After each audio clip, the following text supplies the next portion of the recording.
Les craniopharyngiomes sont des tumeurs bénignes, à savoir non cancéreuses, qui se développent sous le cerveau, au-dessus de l'hypophyse, sous l'hypothalamus et les voies visuelles.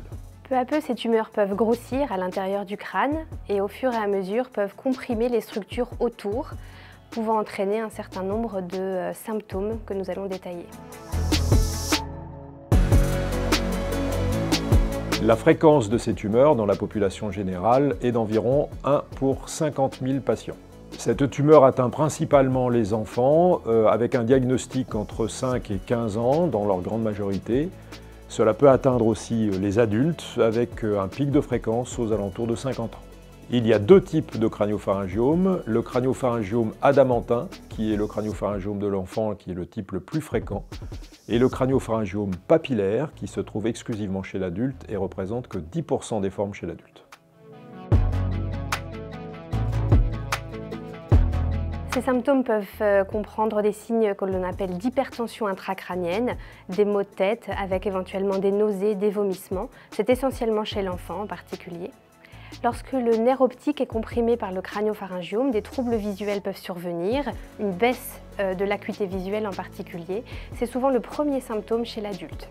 Le craniopharyngiome se développe donc dans la région de l'hypophyse, souvent au-dessus de l'hypophyse, qui est une glande qui produit un certain nombre d'hormones qui sont des sortes de messagers responsables notamment de la croissance, de la régulation des fonctions sexuelles, de la régulation de la quantité d'eau et de sel dans l'organisme.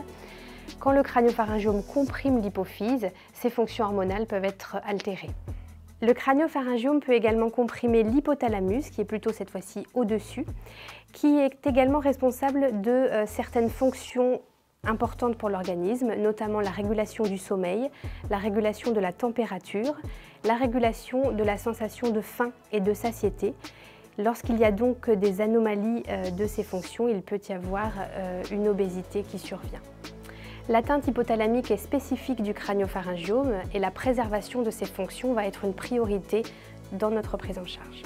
Vous l'avez donc bien compris, ces pathologies sont des tumeurs rares, de traitement difficile, qui doivent être prises en charge dans des centres de référence de pathologie hypophysaire. Dans notre centre de référence, la prise en charge se fait dès le diagnostic par un bilan multidisciplinaire qui vise à dépister les différentes conséquences possibles de cette tumeur et à en proposer un traitement le plus précoce et le plus adapté possible. Ainsi, dans l'idéal, tous nos patients ont une évaluation radiologique, ophtalmologique, hormonale et nutritionnelle et bénéficient d'un bilan de dépistage d'éventuels troubles du sommeil et de l'endormissement. La prise en charge thérapeutique de ces tumeurs, compliquée, est désormais discutée en RCP, réunion de concertation pluridisciplinaire, régionale ou nationale, afin de déterminer la prise en charge optimale pour chaque patient. La prise en charge initiale de cette tumeur est souvent chirurgicale d'emblée, avec une chirurgie dont le but est d'obtenir l'analyse de ces tumeurs, de décomprimer les voies visuelles, de décomprimer et de conserver intact l'hypothalamus. La prise en charge chirurgicale se réalise dans la grande majorité des cas en utilisant une voie nasale sous endoscopie. Cette chirurgie demande une expérience particulière et doit être réalisée dans un centre expert. Le deuxième outil thérapeutique qui peut être utilisé pour ces tumeurs, lorsqu'il existe un résidu et que ce dernier évolue, est la radiothérapie, quelle qu'en soit sa forme. Pour les craniopharyngiomes papillaires, de façon très récente, nous disposons désormais d'une thérapie ciblée anti-mutation BRAF qui permet de réduire de façon drastique le volume de ces tumeurs sans utiliser de chirurgie invalidante et cela permettra sûrement d'améliorer la qualité de vie des patients.